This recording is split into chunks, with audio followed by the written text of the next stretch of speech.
from the anthill and bamboo grove. Saha, mental strength. Oja, strength of the senses. Bala, and sufficient bodily strength. Anvitaha, endowed with. Sarava, all.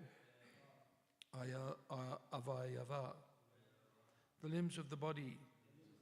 Sampanaha, fully restored. Vajra samhananaha, having a body as strong as a thunderbolt. Yuva, young. Utitaha, arisen. Taptahemabha, whose bodily lustre became like molten gold. Vibhavasu, fire. Iva, like. Edhasaha, from fuel wood. As soon as he was sprinkled with the water from Lord Brahma's water pot, Hiranyakashipu arose, endowed with a full body, with limbs so strong that they could bear the striking of a thunderbolt. With physical strength and a bodily lustre resembling molten gold, he emerged from the anthill a completely young man, just as fire springs from fuel wood.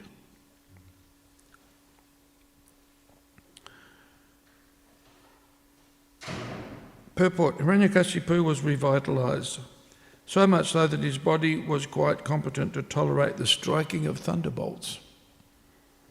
He was now a young man with a strong body and a very beautiful bodily lustre resembling molten gold.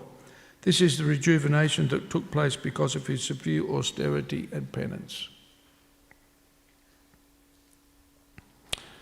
This is pretty much storyline here. So we'll go on to text 24. Sa niriksham bare devam hamsavaham upastitam nanama sirasa bhumo tad darshana mahotsavaha.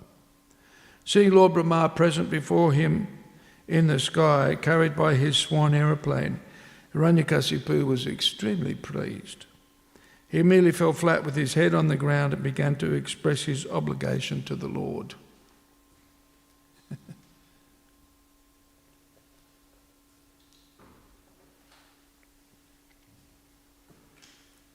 Which Lord? Which Lord? Lord Brahma.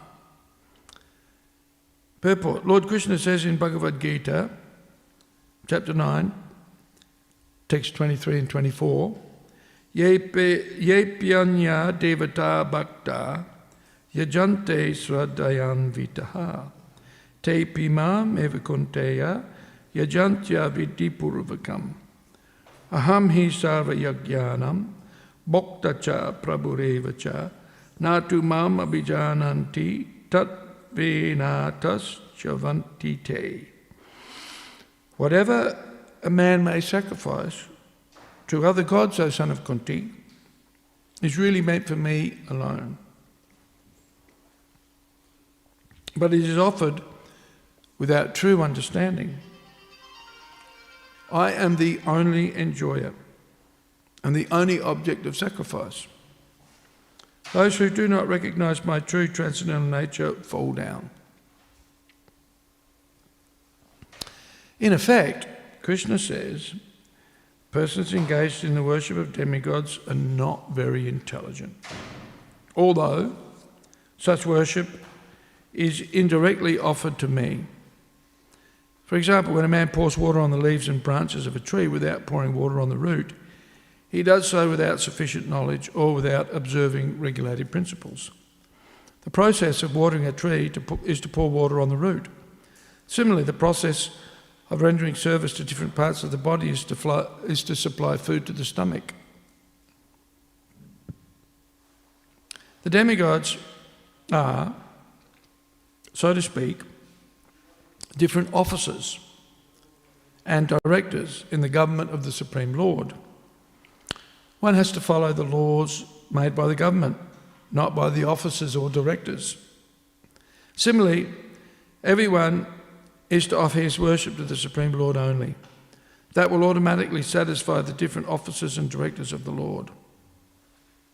The officers and directors are engaged as representatives of the government, and to offer some bribe to the officers and directors is illegal.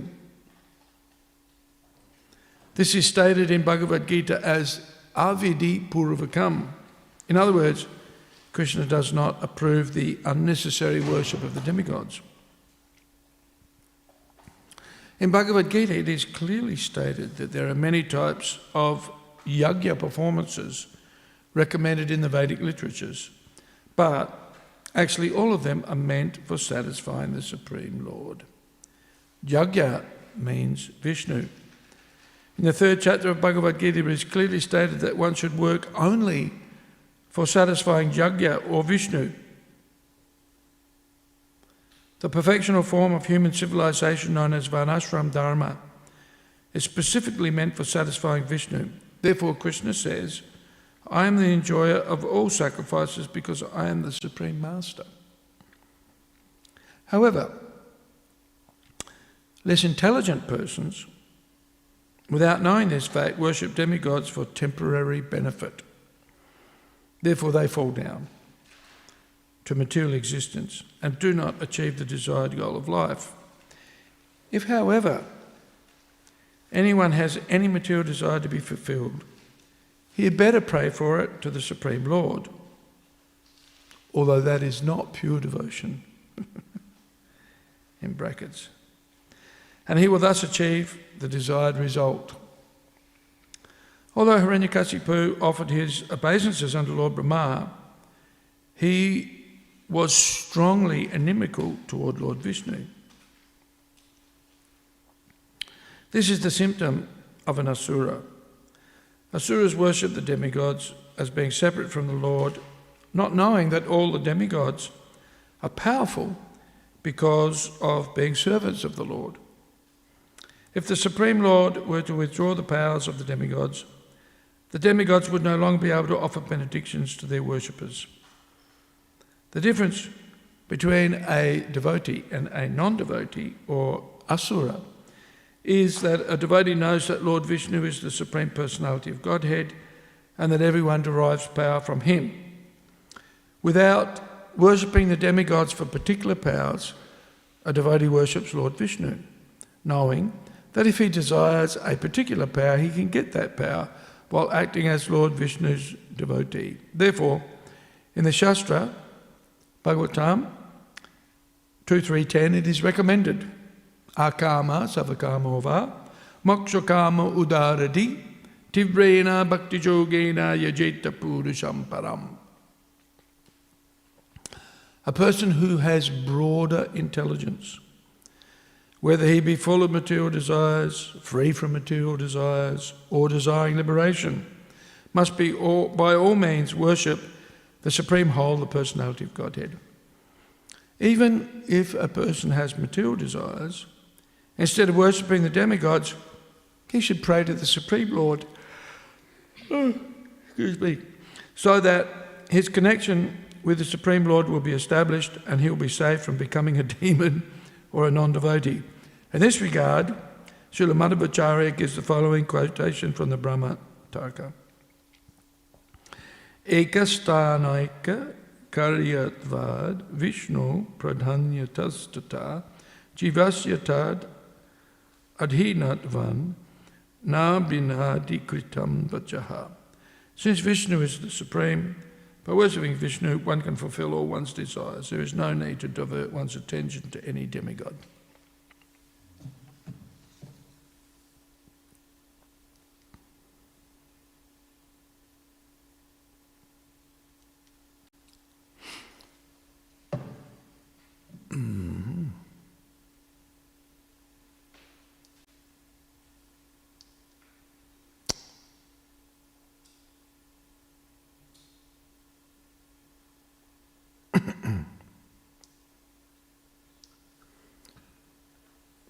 Om Jnana Timidandasya Ginanjana salakaya chakshurun militam jena tasmai Shri Gurave Namaha Shri Chaitanya Manobhishtam Stapitam Tena Bhutale Svayam Rupakada Mahiyam Tadati Svapadantikam Mukam Karoti Vachalam Pangum Langayate Gurim Yat Kripa Tamaham Bande Shri Gurum Dinatarinam.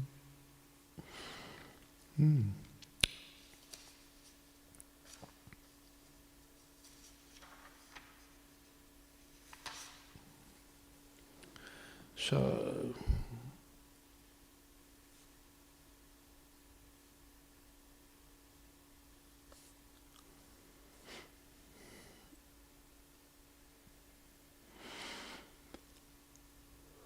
oh, excuse me.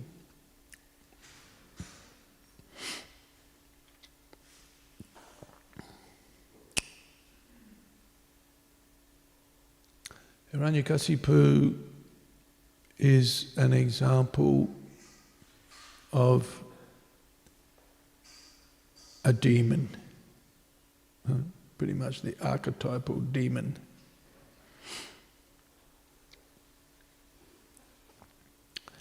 He's worshipping Lord Brahma to get some material benefit.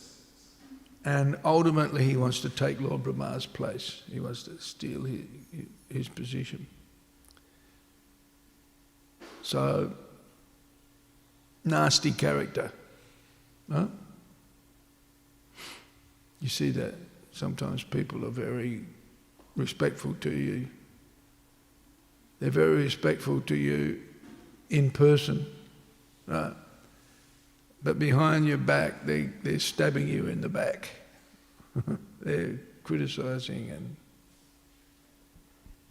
plotting to take over your position. That's what they want. They're all, yes, Prabhu. So this is pretty nasty character, right?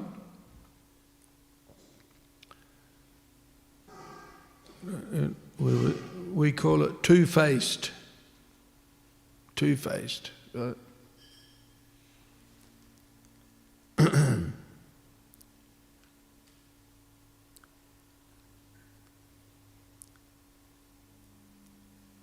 A devotee understands that Krishna is the source of everything. Aham savasya prabhavo. Right? I'm the source of everything. Krishna is the source of everything. And as Prabhupada points out here, Krishna is the source of the power of the demigods. Sometimes people come to the temple and they're looking around and they'll say, they're looking for Ganesh. Right? They won't find Ganesh anywhere here. But that's odd, that's strange, right, in one sense, because many places of worship in India, Ganesh will be worshipped because he's the remover of obstacles, right? Especially for those who want to do some puja or, you know. But usually, again, the purpose of worshipping Ganesh is to, you know, get some material benediction. Right? And I remember I was sitting here, one girl came to me and she said, "Where's Ganesh?" And I said, "Well, we have Lord Nrsingadev here.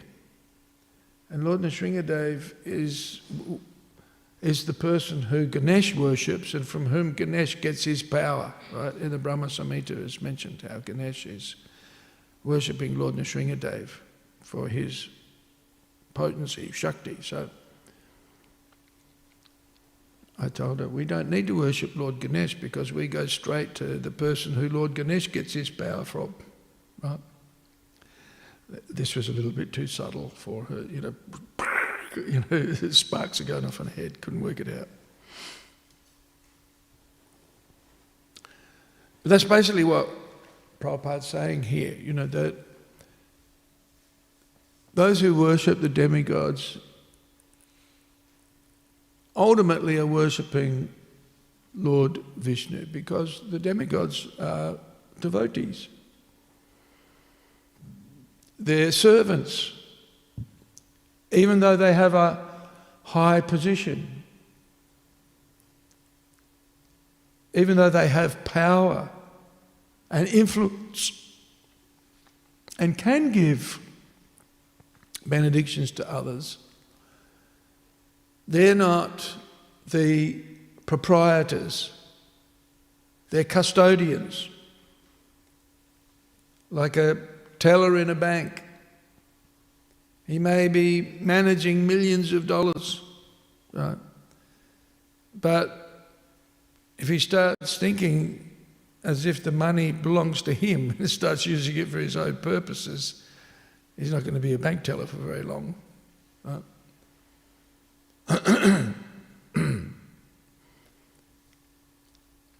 And Prabhupada makes a point here, that you don't go, well, people do.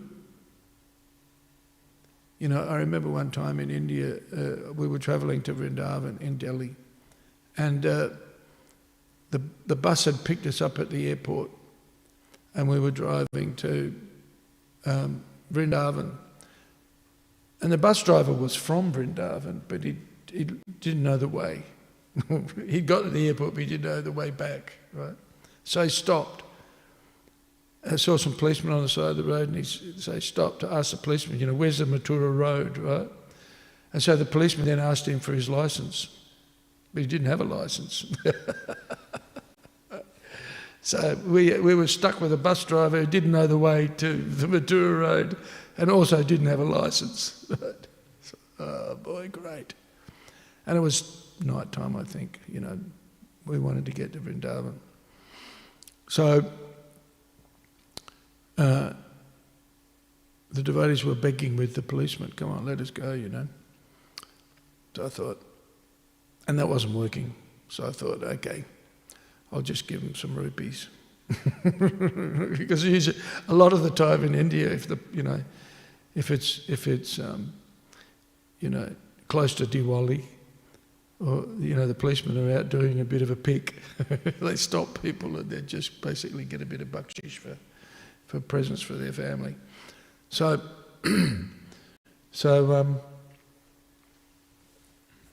I just went and I said, give us some mercy, Kripa.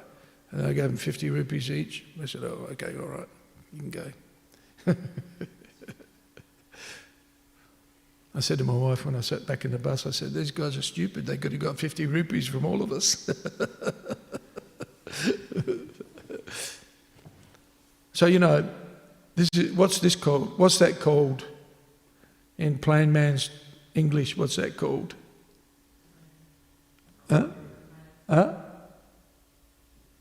What is it called, Tim? Bribe. It's a bribe. Yeah, it's what we call a bribe. In India, that's a normal way of doing business sometimes. If you want to get things done, you take a bit of extra cash and just... But Prabhupada says here, and this is what worshipping the demigods and getting material benefits from the demigods. It's like bribing the director or what does Prabhupada call him? What does he say here?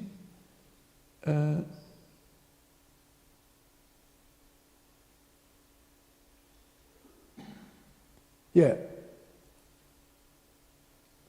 One has to follow the laws made by the government, not by officers or directors. So this mood of approaching the demigods for material benefits ignores the reality that the benefits, the potencies, the power, the wealth, the fame, the influence comes from Krishna, ultimately. The demigods are empowered, but their role is as a servant, just like the bank teller is a servant of the branch manager, right? And a branch manager's answerable to the head office. And ultimately the head office, the CEO is answerable to the board, right? The chairman of the board. So we, the demigods, the demons also, we're all ultimately, what is it? Ekale Ishvara Krishna Ara Sabha Britya. Krishna is the supreme and we're all his servants. Right? And as servants we're meant to work according to Krishna's orders, Krishna's plan, Krishna's structuring of the universal affairs. Right? The only problem is that most people are in ignorance as to what the universal affairs and what the universal order is. In fact, in this day and age, people don't even think there's an order. Right? The popularly accepted speculation is that the universe came around as a result of a big bang. Right? A big bang. But what do you usually get if there's a big bang? What do you get? A mess. You don't get order. This is such a bewildering notion that out of a big bang we now have the order and structure of the universal affairs,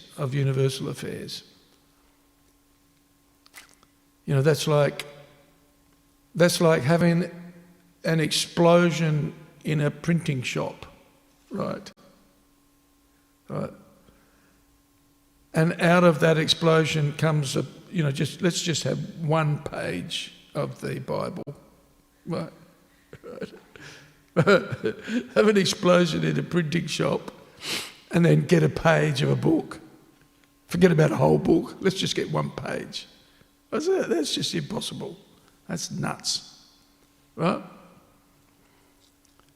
But people don't have enough information.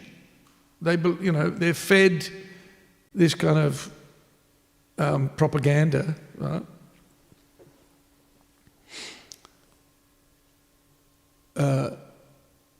And believe it for want of a proper a proper description and a proper understanding of things. And so when people read the description of universal affairs in the Śrīmad Bhāgavatam, they're bewildered because it's so juxtaposed to what they're being taught in the so-called modern education. So, and of course that's why we have the Vedas, why we have the instructions of the Śrīmad Bhāgavatam, and why the Bhāgavatam is so important for the Chaitanya Vaishnavas, the Gaudiya Vaishnavas, because the Bhāgavatam gives us insight into the purpose and the order and the structure. Right? And we're learning here, the potency of austerity, for example, right? Lord Brahma performed great austerities, and as a consequence, he came out rejuvenated, right?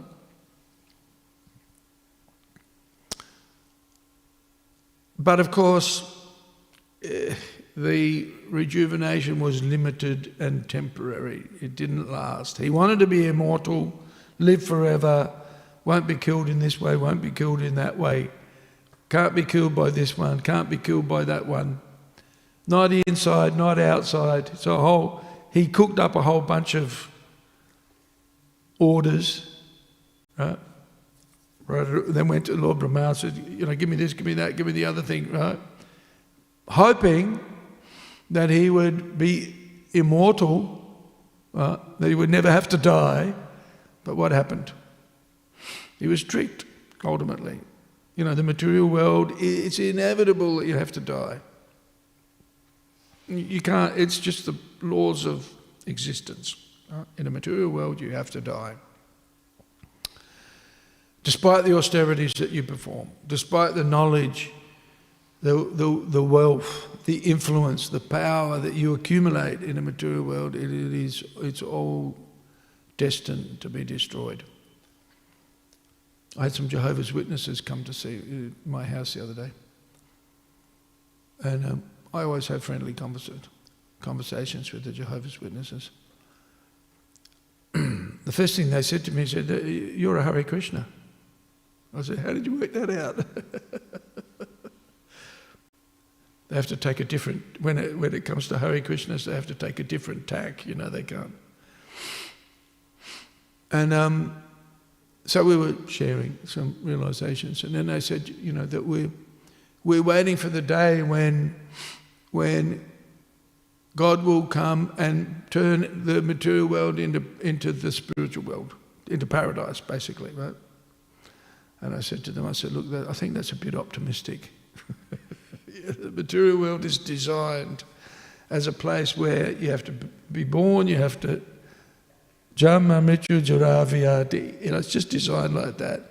We need to get out of this place and go to the spiritual world. That's where we're. And I said, no, Jesus will come again, and their philosophy or their theology is that Jesus will come again, and then there are certain people selected to live in heaven on earth, right? I had to point out that that's generally not that's not the material world's just can never be perfect. It's designed that way to remind us and to give us impetus, to inspire us to get out of here. It's not a place to stay in, and it's wishful thinking, to dream that one day we'll all live forever. If history teaches, if history is anything to be guided by, then I think we have a fairly good chance of expecting to leave this body. It's a natural cycle. So, Bhagavad Gita, Śrīmad Bhāgavatam, the Vedas. And Veda means knowledge. The Śrīmad Bhāgavatam and the Bhagavad Gita, Chaitanya Charitamrita, Nectar of Devotion, for us, they teach us the basics. All you need to know about purpose and effort and action is all described in that literature. So it's so valuable, so important, because it's the key to going to that state of perfection. This is what I guess what do we call it? Liberation theology, I suppose. This, and this is the desire of the living entity. Let's get out of this place of suffering and let's go to the place of perfection. This is what everybody wants. So, the Bhagavatam demonstrates how to do that, the beauty of the Bhagavatam. And it demonstrates what the perfection of that existence is by illustrating the spiritual realm and the activities that go on there, the pastimes of the residents of the spiritual world. And by being attracted to those pastimes, becoming absorbed in those pastimes, according to the message of the Bhagavad Gita, whatever we think of at the time of death, that's the state of being that we'll attain without fail. So the practice of the devotee is to remember Krishna's pastimes in the spiritual world, so that when he leaves this body, according to his meditation, he goes to the spiritual realm. Well, it's pretty simple. Well, but difficult to understand. So the demons, or the asuras, worship the powerful demigods, thinking that they're all in all. but they're not. And so in the process of worshipping the demigods, they get limited and temporary benedictions or boons. But the real purpose is to worship Krishna. And the boons and the benedictions that Krishna gives are all provided in such a way so that the ultimate goal is leaving the material world, not accumulating material benefits. Although Prabhupada says here, you can do that, right? If you want to worship somebody, worship Krishna, right? And even if you want material prosperity, right? Anybody here enjoy poverty? You may be enjoying it, but do you enjoy it? So what does Prabhupada say here? Where is that?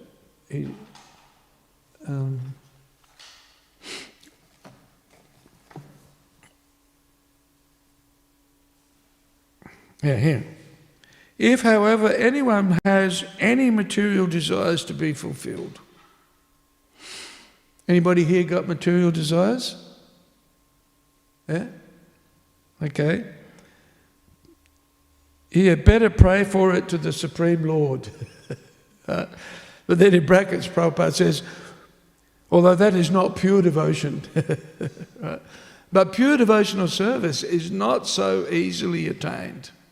Right? Not so easily attained. In fact, most of the tests that we experience in our spiritual life is the purification of those material motivations. Right? But there's a process, and the process is worship Krishna, right? Worship the devotees, not for material benefits, but for just service, right? The whole Bhagavad Gita really is an exposition of the practice of, or the development of pure devotional service. That's what the Bhagavad Gita effectively teaches in a variety of ways.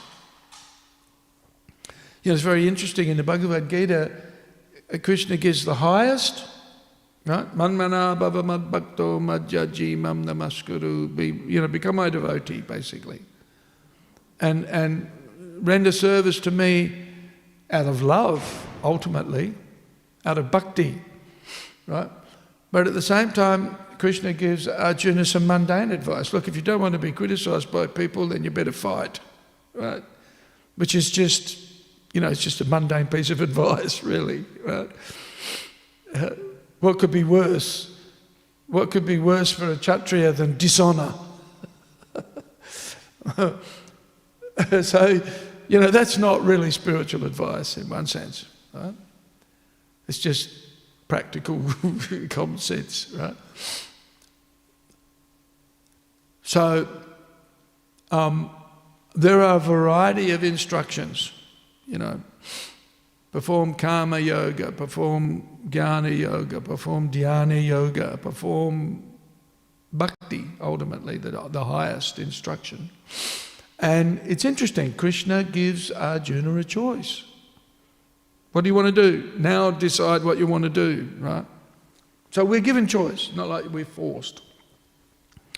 But what is recommended in the Bhagavad Gita, ultimately, what is recommended in the Śrīmad Bhāgavatam by the examples of all of the devotees that are given, is to render service to Krishna. And if we're in that clearing stage of devotional service, then just do our service. Despite the fact that we may have material desires or not. Right? It doesn't matter.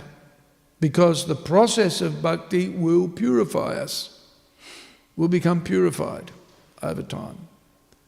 So, and this is the proper methodology for making material advancement and spiritual advancement. Even Prabhupada mentions, that the material prosperity of a devotee will improve, even if he's a devotee, right? And render service to Krishna without any material motivation, he'll still be looked after, right? We see that devotees,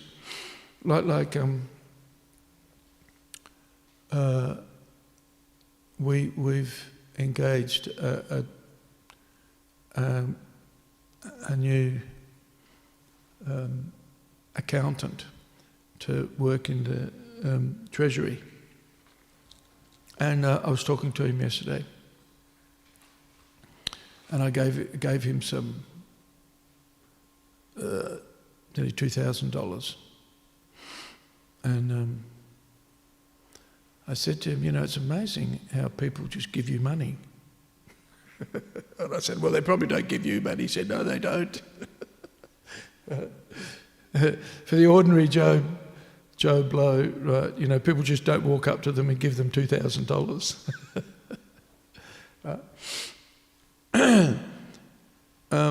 But over the last couple of days, Jincharipa and I were given equivalent of about $7,000, right? By two devotees, and it was for the deities. It's not for us, obviously, and that's the difference, right? We are given money, but why are we given money? No, they're not giving it to us. Actually, they're giving it for Krishna's service. And I said to him, isn't it amazing how much people appreciate the temple? This is a sign of how much people appreciate the worship of Radha Vallabha, because they just gave us $7,000. You know, this is for deity worship. A set of clothes for the deities. So devotees are given, because of the devotional service that they're performing, then people recognising that will give them support, right? Encouragement. And so we see, by the practical performance of devotional service, we're given support, right? And the reason why people will give it to us is because we use it in Krishna's service, not that we take it for ourselves. When you start taking it for yourselves, then you're in trouble, you know? Yeah. So, but the Prabhupada gives the example. If you're the servant of the king, then you live in the king's palace. Huh? You wear good, nice clothes, you eat good food, you drive in a nice chariot. You know, you get looked after. If you're the servant of the king, then the servant of the king gets looked after. So long as he maintains that mood, maintain a mood of being a servant, you'll be looked after. Right? So, but a demoniac, the asuric, wants these things for himself, right? And so we see that in this mood here of Hiranyakashipu. He's worshipping Brahma, but he wants it for him. He wants Brahma's position, right? This is the nature of the demons. They want to take over God's position. That was what he wanted. Huh? Whereas a devotee may have some material desires, but they'll be purified if the devotee follows the process of bhakti and renders service to Krishna and surrenders. Right? This is the last instruction of the Bhagavad Gita. What's the last instruction of the Bhagavad Gita?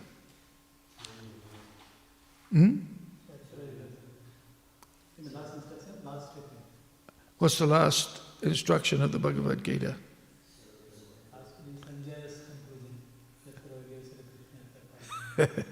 Yeah, Krishna looks after his devotees. Yeah.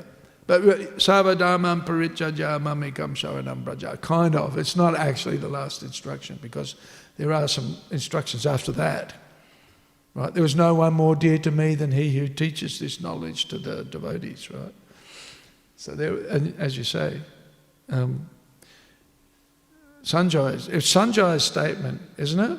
That wherever there's Krishna and Arjuna, then there's opulence and victory, and yeah. which supports what I'm saying, basically. If you're a devotee, you'll get looked after, you'll have opulence, you'll have Shakti, right?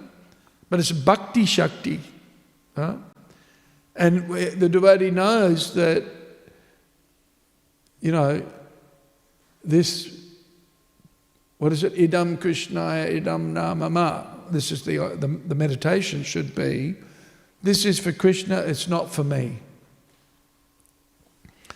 Then the devotee will be empowered. He'll be given, he'll be given facilities to serve Krishna by Krishna's arrangement. But the demons, they're planning and thinking, how can I get it for myself? And they know if I worship Krishna, I won't get any of these things fulfilled. Krishna fulfills the desires of the devotees, but at the same time he smashes them. Any material pride, any material desires, Krishna works in such a way so that to remove those. So it's a process of purification. I was thinking about that song, My Sweet Lord, by George Harrison, right? And one of the things that George Harrison writes in that song is, what is it? It takes so long, right? It takes so long.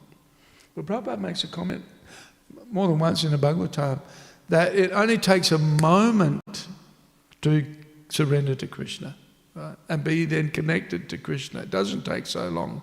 The reason why it takes so long is because we stubbornly hang on to our material desires, right? But Krishna gives us an opportunity almost at every moment to be purified and to become a better devotee, right? And of course that's the process of bhakti, is to ultimately be purified step by step, slowly, surely, and determinedly will be purified. So,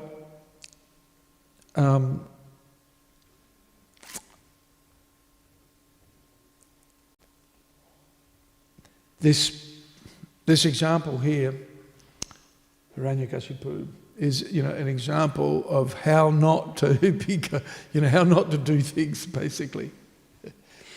That's why we study, and of course, who is Hiranyakashipu contrasted or compared to? Who are the two characters in this pastime? Prahlad, that's right. Prahlad. We've got Hiranyakashipu, the father, who's supposed to be the leader, the example, but he's not. And then we have the son. And what characteristic do we see strongly manifest in the personality of Prahlad? What do we see?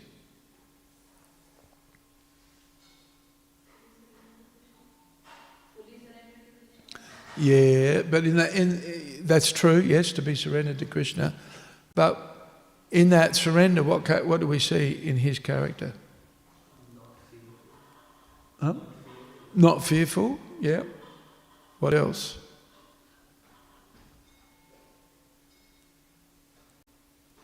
What else do we see in the character of Prahlad, despite provocation and persecution, basically? Determination, yeah. What else? Faithful, yeah, very faithful. What else? Important quality of a devotee. Starts with a T. A T. Tolerant. Yeah, that's what I'm thinking of. Tolerant. Titikshava. Which is what Krishna mentions in the Bhagavad Gita. Second instruction. You're not the body. You're an eternal spirit soul. The material world is temporary, but you have to tolerate it, right? Matras pashastu kuntaya sittaushna sukutukutaha agama payano nityas tangstatiksha parata. Yeah. So even if you've got material desires, or even if you have no desires, or if you're desiring liberation. Prabhupada quotes this verse here. And you know, most of us have some desires. So Prabhupada mentions this verse in the Bhagavatam. The purpose of life is to worship Krishna, not the demigods. And the goal is to develop pure bhakti, pure devotional service. And the means to achieve that is by practicing the process of bhakti. And even if you have material desires, and most of us have, that's not unusual, then the way to become purified is to render that service to Krishna and be detached, or cultivate detachment. Right? And Prabhupada in the last verse that he quotes here, Eka stanoika karyatvad Vishnu pradhanyatas tata jivasya tad adinatvan nabinadikritam vachaha. Vishnu is the supreme. By worshipping Vishnu, one can fulfill all one's desires. There is no need to divert one's attention to any demigod. Okay, any comments or questions?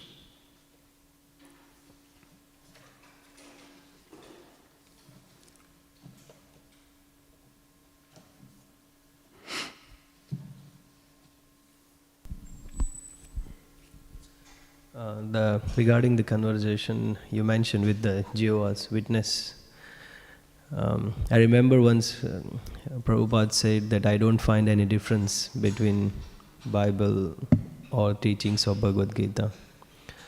But as per my understanding, there is, and what you said as well, that they expect this material world to be spiritual world, and they don't have concept of make the material world perfect. Yes. So isn't that that is the, how can we understand?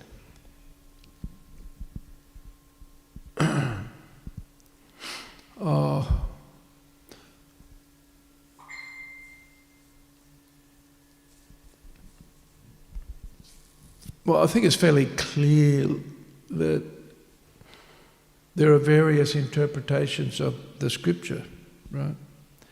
And this interpretation of the Abrahamic scripture, you know, the Bible, that the material world will become perfect, is at odds to what we learn in the Bhagavatam, right? The essential teachings are the same or very similar, right? But some details are quite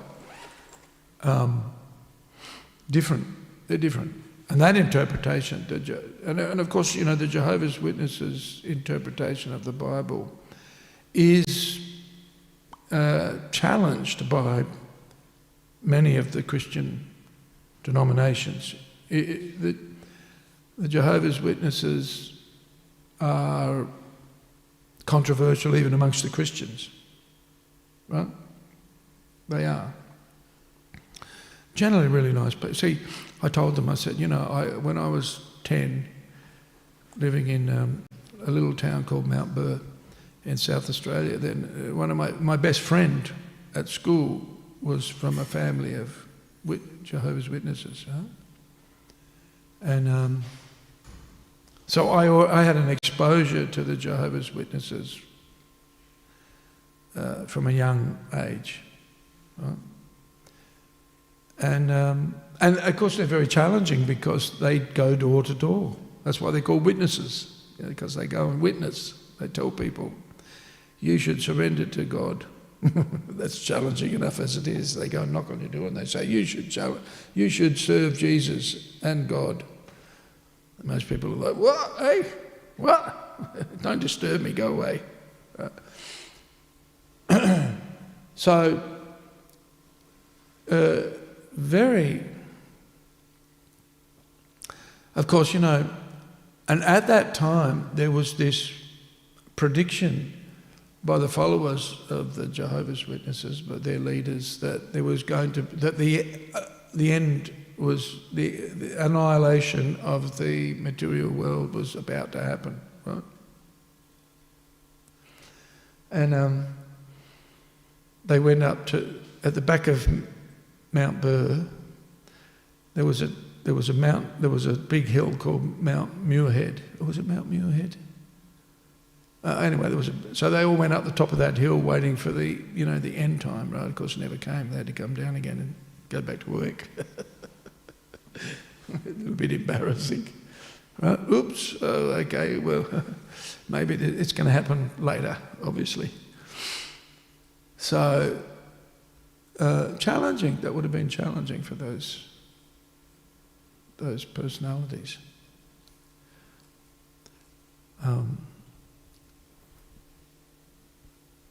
So yeah, even within the Christian tradition, we see different interpretations of this, of what's going on, right? What's being taught.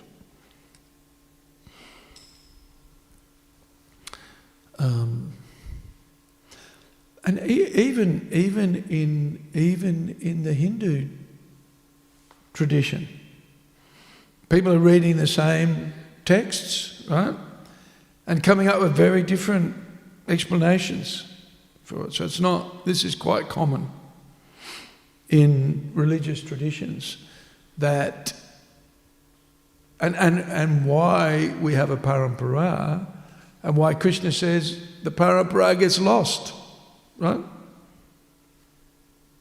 Yada yada hi dhammasya glanir bhavati bharata bhuttanama dhammasya tadatmanam sajamyaham, right?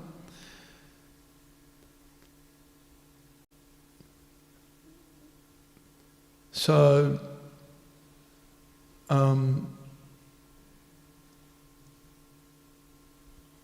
Prabhupada says the scripture essentially teaches the same message, right? But the various interpretations come about because of the reader or the readers who get a different message. Right? There's that famous poem about, which I can't remember, so, but about how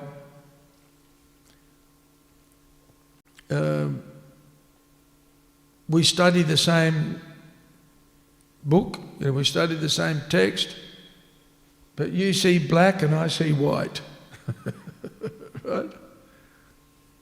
Or classic. Look at the troubles in Ireland, from a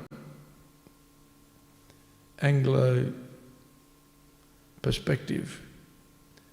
That the Protestants fighting with the Catholics, or in India, the Muslims fighting with the Hindus.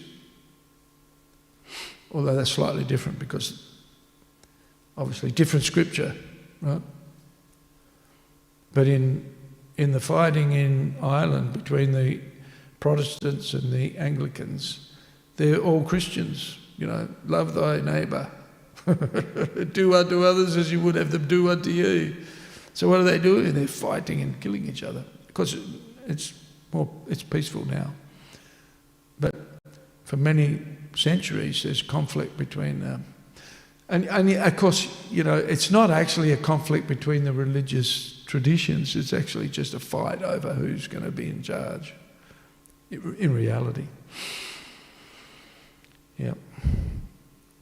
So that's why we study the Shastra, study the Bhagavatam, and that's why the spiritual master is so important, because there are so many interpretations of the same text, right? That's why you need a teacher to explain the application of the theory. First of all, understand the theory properly, then how to apply it. Right? Because how many people are there who worship demigods in India? How many people are there who worship demigods? You reckon? Percentage-wise. What do you reckon? 50%? More? Yeah. Now where do they get that idea from? Right? When Krishna says, surrender unto me, in the Bhagavad Gita, right, you know, there's so many places where Krishna says, surrender unto me, but they're not. They're surrendering to the demigods. And Krishna says, that's not the way to do it. Avidi purvakam. Right? It's against the actual system. But how come there's so many people doing it? It's because the interpretation of the Shastra has come through a break in the parampara. Right? So why the spiritual master is so important, and we see why Prabhupada's position is so important, because Prabhupada clearly established Krishna's in charge. Ekale Ishvara Krishna Ara Sabha Bricha. Everybody is Krishna's servant. He is the one controller. We're his servant.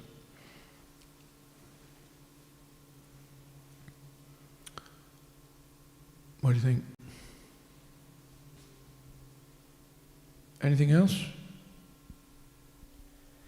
About that George Harrison song, My Sweet Lord, you mentioned. Yes. It may take long, but Prabhupada said it. Right here in this room, Prabhupada said, it takes a moment. Takes a moment. Yeah, it's only our surrender. Yes, Prabhupada says it takes a moment. And we're thinking, oh, hang on a second, I'm just trying to work out I'm trying to approach that moment.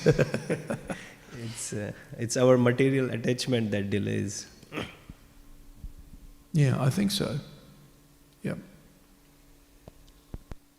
It need not take so long.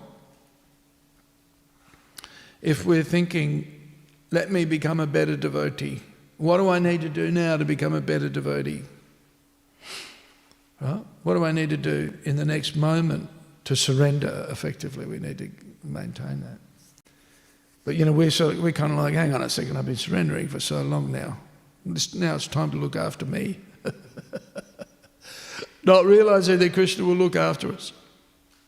Yeah. Did you want to say something, Hayagriva? No? It's just you got the microphone now. You have to speak.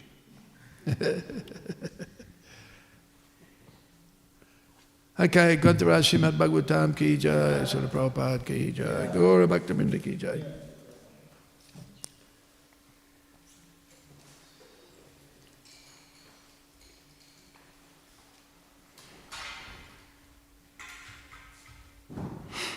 Mm-hmm.